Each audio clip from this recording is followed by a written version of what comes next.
40,000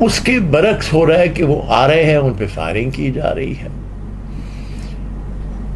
اگر ایسی کوئی بات ہے تو سندھ حکومت بہت بڑے گناہ کی ذمہ داری ہے ان کی کہ لوگ پناہ لینے آ رہے ہیں. یہ وہی ہوا کہ جب لوگ عراق میں بھاگے کربلا کی طرف معاف کیجیے گا 1990 میں، تو صدام حسین نے فائرنگ کروائی اور کئی لوگ ہزاروں میں مارے گئے، بلکہ یہاں تک کہ علمدار کے مقبرے کا جو گنبد تھا وہ نیچے گر پڑا اور دوبارہ بنانا پڑا. تو اس کے بعد آپ خود دیکھیں، دیر ہے اندیر نہیں ہے. صدام حسین کا کیا حشر ہوا. تو غریبوں پہ مظالم، آپ کہیں گے کہ جی حکومتیں یہ بھی کر رہی وہ بھی کر رہی، ان کو کیا ہو رہا ہے؟ دیکھیں کس کے پیٹ میں کیا کیڑے ہیں وہ آپ نہیں دیکھ سکتے، ہم نہیں دیکھ سکتے، رب کو پتا ہوتا ہے. اور رب اپنی مرضی پہ آپ کی ٹائم ٹیبل پہ نہیں چلتا، لیکن یقین کریں سب کو کوئی نہ کوئی سزا.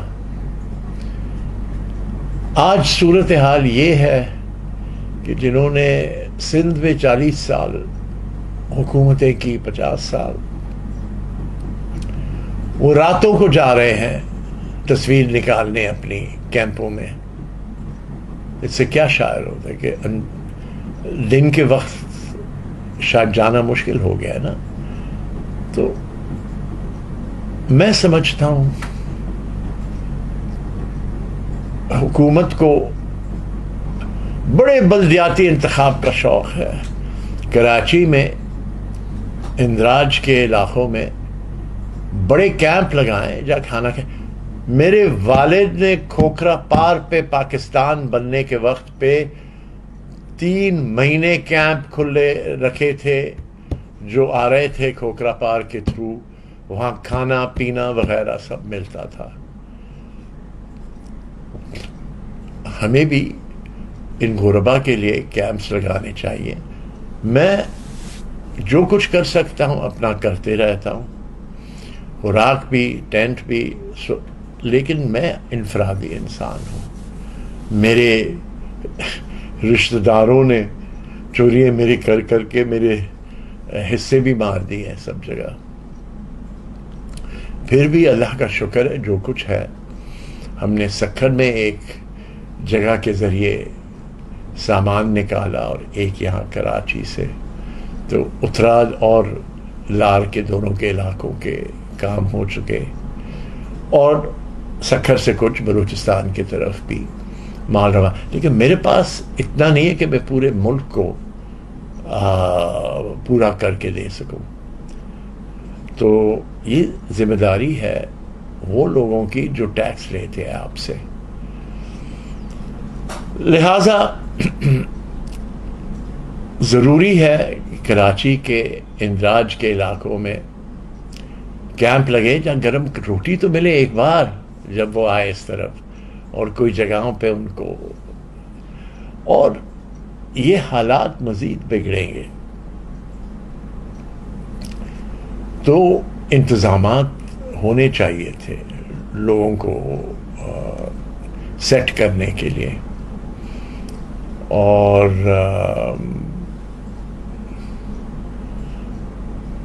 میں نہیں سمجھتا کہ ہم اچھائی کر رہے ہیں.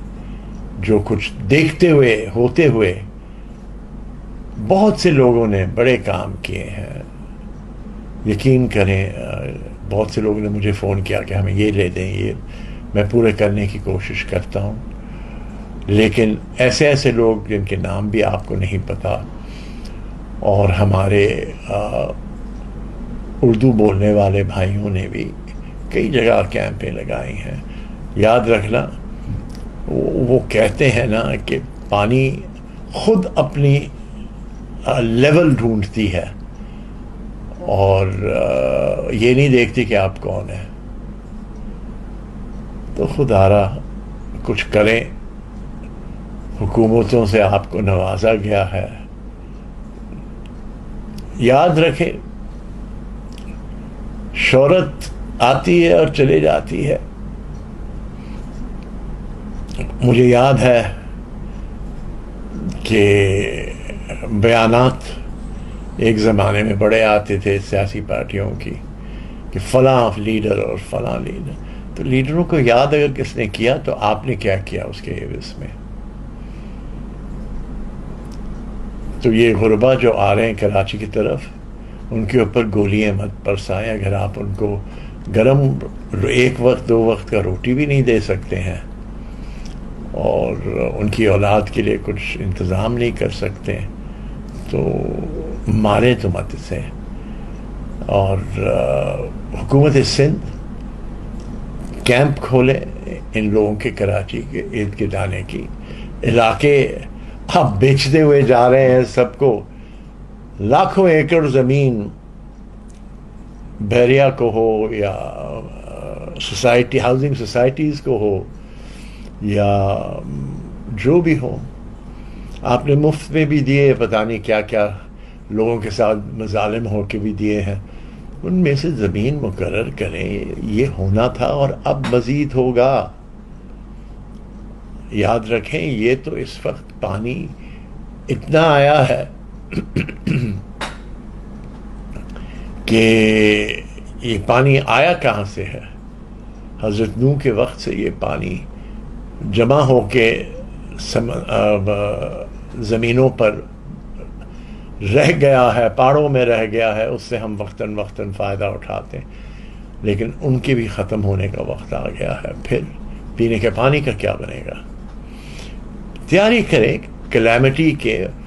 آپ نے بنایا ہوا ہے پتہ نہیں این ڈی کچھ نام سے ہنگامی صورتحال کے لیے زلزلوں میں پہاڑوں میں. یہاں کیا بنایا ہے. پینے کے پانی کا یا سیلابوں کا کیا نتیجہ نکلتا ہے. غریبوں کے لیے کچھ نہیں ہوتا. تو اگر وفاق نہیں کر سکتی ہے جو کچھ نہیں کر رہی ہے سندھ میں, صوبے کریں. وہ بھی اگر اپنے کاموں سے اپنے آپ کو فارغ رکھیں تو اللہ ہی مالک ہے. لیکن مت کریں. یہ وہ صوبہ ہے جس نے ہندوستان کی اس زمانے میں 20 لاکھ آبادی کو ویلکم کیا تھا سندھ میں. اور ان کے لیے جب پہنچے تو خالی گھریں بھی تھے ایویکیو ٹرسٹ پراپرٹی کے, لیکن گرم کھانے بھی لوگ بھیجتے تھے اپنا فرض پورا کرنے. اب یہی لوگ کی نسلیں تباہ ہو رہی ہیں تو آپ بھی کچھ کریں. اور میں سمجھتا ہوں کہ آپ خیر مقدم کریں. کوئی جاتا نہیں واپس. کیا افغان واپس گئے افغانستان؟ اب تک آتے ہیں قافلے. یہ قدرت کے کھیل ہے. آپ اس میں ہوشیاری بھی کریں تو میرا خیال یہ ہے کہ ناکافی ہوگا. شکریہ.